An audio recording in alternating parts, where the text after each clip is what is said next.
Hi, it's Papa, reflected in the sliding glass door. And look right there. Can you see Grammy's face? Grammy's in there. She's eating lunch. She put a butternut squash in the wood stove and cooked it today, so she's having her lunch. I already have, but I want to talk about the Murphy Marble Belt and how that relates to the rifting of Rodinia and the taconic orogeny. So let's get started on that. One of the reasons I want to do that is because in a previous video, okay, hang on just a second. Here's the Murphy Marble Belt.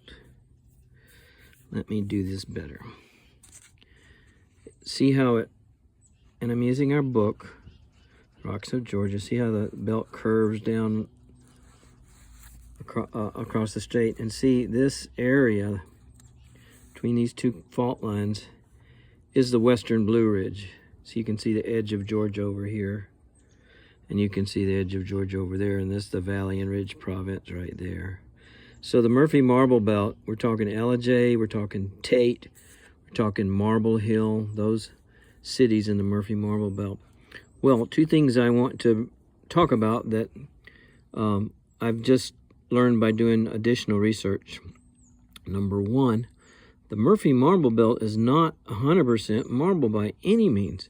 The belt is about 8 miles wide, plus or minus, and it does contain marble in places, but it contains other rocks, and those other rocks make up most of the Murphy Marble Belt.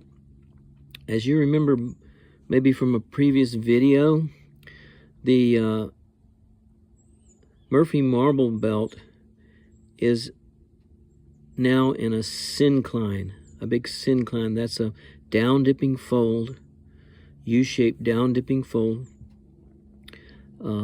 Just like you take an open book and then you shut it and leave it up, kind of upright, with the end of it upright. That's what happened to the Murphy Marble Belt, all those sediments.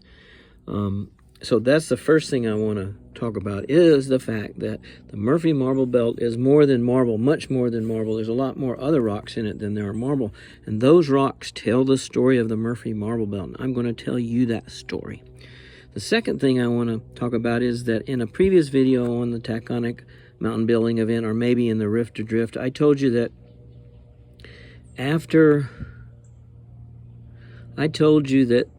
Murphy Marble Belt was part of the Rift to Drift sequence. What is Rift to Drift? Well, it's talked about in another video, but I'll tell you real quick. Rift to Drift was when Rodinia rifted apart and then began to sink. And the first thing that happened was the beach, sandy beach, and outboard in the ocean from that was mud, and outboard in the ocean from that was limestone. But as the land sank, the beaches migrated up the hill because the mud migrated up the hill, because the limestone migrated up the hill, all because the water was coming up. As the water comes up, it brings up all the layers ahead of it. And that is the Rift to Drift sequence. It starts with Chilhowie sandstone. And we talked about Chilhowie Mountain up in Tennessee as a super example. You can also find Chilhowie sandstone. Maybe we'll look at some of that today, but it's all along this boundary between the Western Blue Ridge and the Valley and Ridge Province. It's a major fault line, and up in Tennessee, they call it the Great Smoky Fault. Here, I've heard it named the Cartersville Fault, but it's got another name too that I forget right now. So, and then I told you that Murphy Marble Belt was part of that. No, that is not right. Murphy Marble Belt is before Rift to Drift. In other words, first thing you got is rift basins or rift grabens that were filled up with sediments. And you can find those all in the Western Blue Ridge of Georgia and in the Great Smoky Mountains, which is a showcase for those sediments, and they're mostly turbidites. And you can look at former videos and find out what turbidites are. You can look in the book. So those rift grabens were filled up with sediments. Then came the Murphy Marble Belt stuff on top of that. Then came the Rift to Drift sequence, which is Chihuahua sandstone beaches, shady dolomite, Rome shale, Kanasaga shale, and then finally Knox limestone. Those individual layers I just told you are the rift adrift, and but the Murphy Marble Belt rocks are underneath all those instead of being a part of those. So,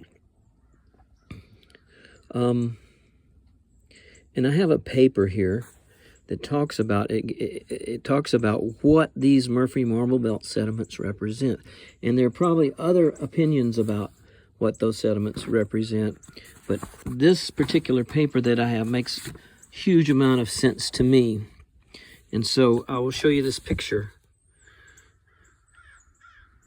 Okay, this is what they said things look like, the world looked like, this bottom picture in particular. I hope you can see that all right. Right after the rift grobens filled.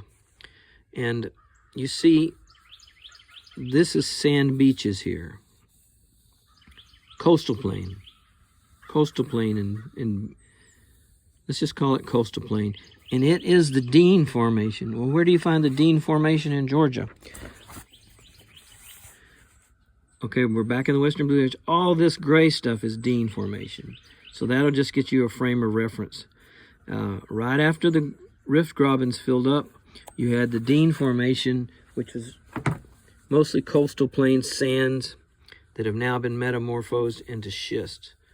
Okay, outside of that, you had an area, of mud flats, intertidal mud flats. Lagoon is what they call it, or tidal, they call it tidal flats too. That's this upper picture. I'll keep my hand away. So to the left of lagoon and tidal flats was the Dean Formation coastal plain edge. Then you had these lagoon tidal flats, and they're called the Nantahala Formation of the Murphy Marble Group. They have been metamorphosed into a lot of biotite schist, and I'll talk more about why biotite schist. What is it? Okay, so outside of the mud flats, you had Barrier Island, a barrier island. That would be this stuff right here, Barrier Island. Just like we have now down at the beach. You go down to Savannah, you go down to Tampa, you go down to the Emerald Coast, Gulf Coast. So this is what you find. If you go out to the beach, you're on these barrier island. You're on the barrier island. And that's where a lot of the expensive condos are, on this barrier island. And if you look to the land, first you see the sound or the lagoon, then you see the coastal plain. But outside of that, outside of the barrier island, was more mud. And they call this the Mineral Bluff Formation. And then outside of that and on top of it was the Murphy Marble. Okay, so this is basically just the part of the passive margin which is right at the land, which that's a fancy way of saying this is what it looked like. This is what the Murphy Marble Belt looked like right after the rift grobens, Rodinia rift grobens were filled up. And this was on top of those grobens. The Dean Formation is the very topmost of that groben filling that happened in the Great Smoky Mountains National Park, and a little north and south of that down to Georgia. So this is what you had. And did this get pushed into a syncline during the Taconic mountain building event? Think about that. What's the answer to that question? The answer is no, because Taconic in Georgia and Taconic in North Carolina and Taconic in Alabama, there was no crashing. There was a island arc formed. There was a back arc basin formed where the Dahlonega gold was put, but there was no smashing and crashing. No continent crashed. So the Murphy Marble looked pretty good right here after Taconic mountain building event. Of course, up north, the Taconic did involve huge mashing and crashing and attaching of things. From Virginia north, a lot of volcanic islands were tacked on. Taconic tacked on. And that's where their erosion products are called the Queenston Delta up there, but we don't have Queenston Delta here. Okay, so this is what they think they believe the Murphy Marble Belt was before it got smashed and crashed. When did it get smashed and crashed? Well, during Acadian mountain building event, which is going to be in an upcoming video. It's the next orogeny to talk about. It did a whole bunch of smashing and crashing, and I suspect that's when the Murphy Marble Belt was initially smushed into a syncline, which is a downfold of sediments. Remember, you take that open book, and you smash it like this.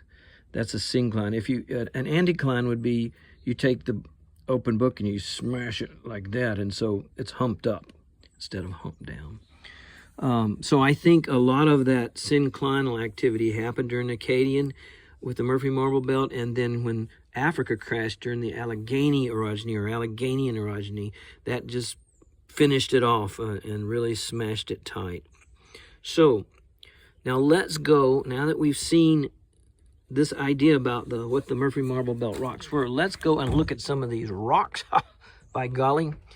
And I could bring the rocks down here and make it simple, but because I'm an old lazy little shrimp with a limp, which is another reason why the camera shakes when I walk, because I have a little bit of a limp. I'm going to show you some Murphy marble. I went to like I told you before, I went to the quarry, Murphy Marble Belt Quarry in Tate, Georgia. It's right behind the Pink Palace, which was Mr. Tate's big palace made of marble. And these are two of the three kinds of marble samples I got. The Pink Palace is on the outside, it's slabbed off with these beautiful pinkish marble pieces. And on the inside, you've got a combination of pink and this mottled white and dark for floors, and they mix it up in all kind of interesting patterns. It's beautiful. Oh yeah, it's slightly gaudy, there's no doubt about it. But you know, if you're rich as Mr. Tate, you know, you can do whatever you want to because he kept his finances in good shape and never lost his marbles.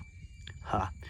Okay, just to show you a comparison, here I talked about Tennessee marble in a previous video, and Tennessee marble is not really marble.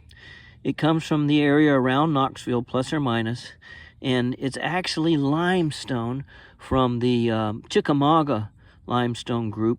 Up there they call it the Holston Formation, I think it is. It's actually limestone, but this limestone, and it formed during the Taconic mountain building event in Tennessee's part of that big foreland basin, you know, where all these island arcs pushed the land down and formed a basin. Okay, I don't know if you can see all these cool little markings in there. Now that marking right there, that would have something to do with the bird. But all these other interesting, cool little intricate markings in this very light gray, pinkish gray or grayish pink, that's bryozoan or bryozoan reef material. Bryozoan is a kind of I think they're kind of shell creatures. Somebody should look that up because I'm not up on them too good. But anyway, it formed this pretty little pattern here. It's not marble. It has not been metamorphosed by pushing and shoving. But it is pretty, and it's marketed as Tennessee marble. It's in a lot of buildings in Tennessee. And I think it's really pretty. I like it. So let's go look for some Murphy Marble Belt rocks that are not marble. My son gave me this cool device that you put your phone in, and it keeps everything steady. But darn, I can't figure out how to work it, and the battery gives out in about 2 minutes. But mainly it's that I don't know how to work it. He knows how to work it just fine. And he's my best bud. He's number one. So we're going to my very sophisticated and high-tech rock tent. Over the years, I've tried all kind of different methods of putting rocks, storing rocks. I just put them out in the woods and then they disappear after about 2 years. I've tried putting them in garbage bags and putting them out in the woods and they just disappear after about 2 years under layers of leaves and dirt and roots. I've tried putting them on pallets, and after about 2 years, the pallets rot and the rocks disappear. I have a big rock table down at the main house down there, but it's full. You can't see it. It's over in there somewhere. So now I've made a rock tent. The idea is that rain can come in and wash the rocks all it needs to, but they won't get covered with materials. So I've got rocks from all over here. I've got lots and lots of rocks yet to put under this rock table. Basically, on the right side of this stick, all the way up and down, is metamorphic rocks. And then on the left is going to be sedimentary rocks. And I've got a lot of sedimentary rocks here from, actually they're mixed up. I've got to do a lot of sorting out. But anyway, I got these rocks right here from the Murphy Marble Belt. So let's look at them. The coolest thing, well, first of all, Murphy Marble. You know, you've seen a lot of examples of Murphy Marble in these videos. Isn't it pretty?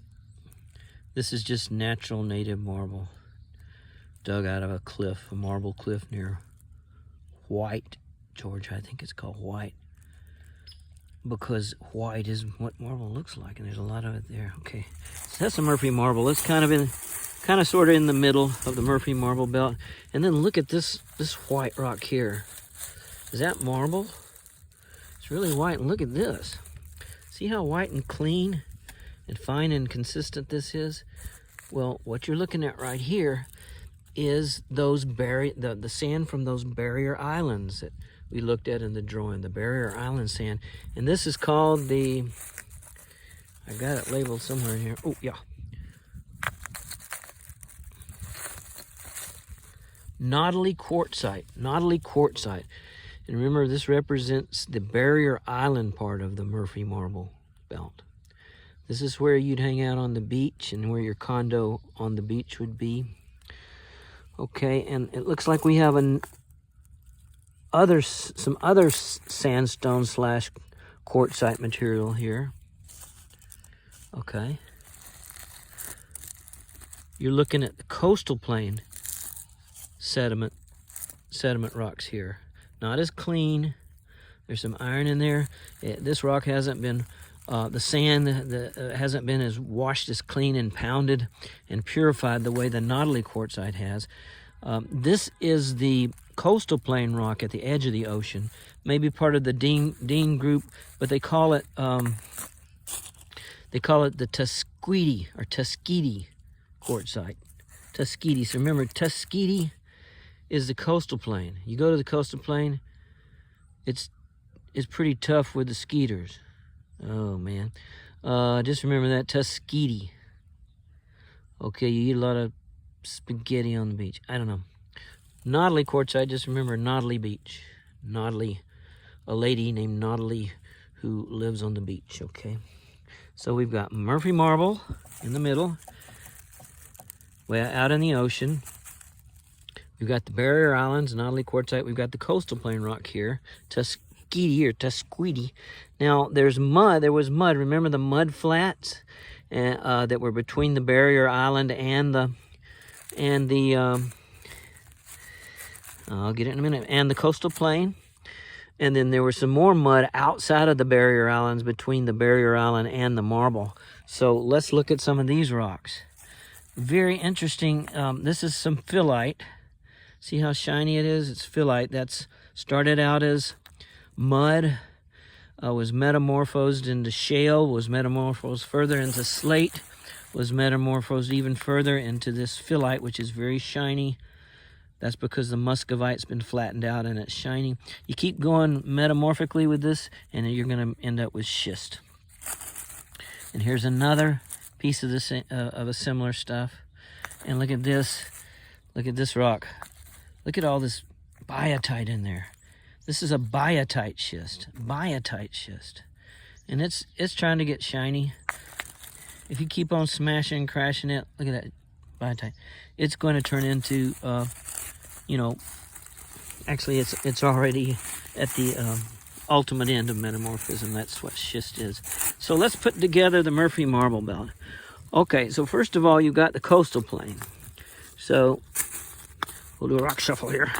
Here's the Tuskegee coastal plain here, the edge of the land, okay, and then you had mud. There's the lagoon, mud. Then you had the barrier island. Here's the barrier island, the Nodeley quartzite and Nodeley beach. And then you had more mud. And these muds have different names. And then finally you have the Murphy Marble. Now, that's the way it existed, but the the sea went down a little bit more, and mud covered up the beach. And mud may have covered up some of, mud covered up the beach, the barrier island. Mud covered up the barrier island, and that mud has a different name. So basically, that helps us figure out what the Murphy Marble Belt was and where those rocks are. When you go up into that area, to the western Blue Ridge, remember, and you go to the Murphy Marble Belt, maybe J, Tate, wherever, just keep in mind that the Murphy Marble Belt is lots more than just marble. As a matter of fact, marble is just a small part of it. And you've got all this two different kinds of sandstone, which represent the coastal plain and the barrier islands. And you've got lots of mud in between all that stuff, as well as the limestone. And you've got a strip that's about 8 miles wide. The Murphy Marble Belt is plus or minus 8 miles wide. I think maybe 8 miles is its greatest width. I can't remember. Now, my question is, I wish I could switch the camera around. My question is this.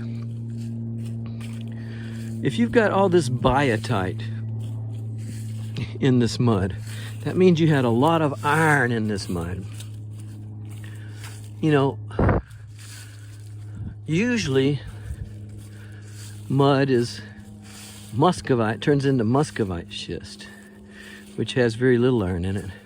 Why all this iron in this biotite schist? Hey, there I am. Why all this iron in this biotite schist? Well, I'm going to tell you what Papa thinks. It may be totally wrong, but I believe this is a possibility. You go to Red Top Mountain State Park, and you will see several rock types. One of the older rock types is called the,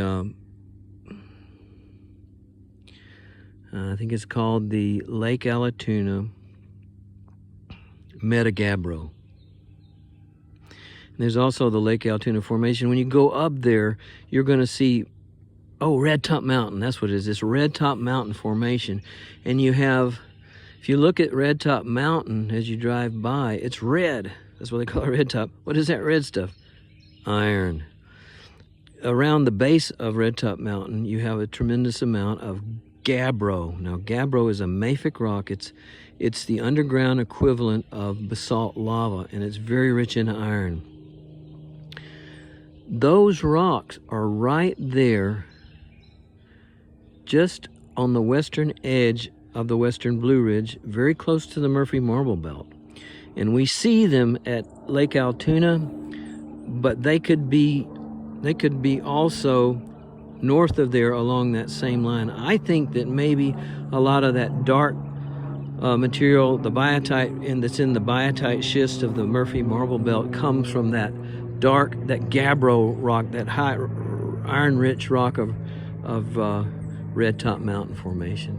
I don't know for sure, but anyway, I hope you can see me. Hope you can see me. And I just want to say, I hope this has been a good video for you, and I want you to have a great day. I'm rooting for you because you like rocks and I like rocks. That makes us rock buddies. Okay, Papa out.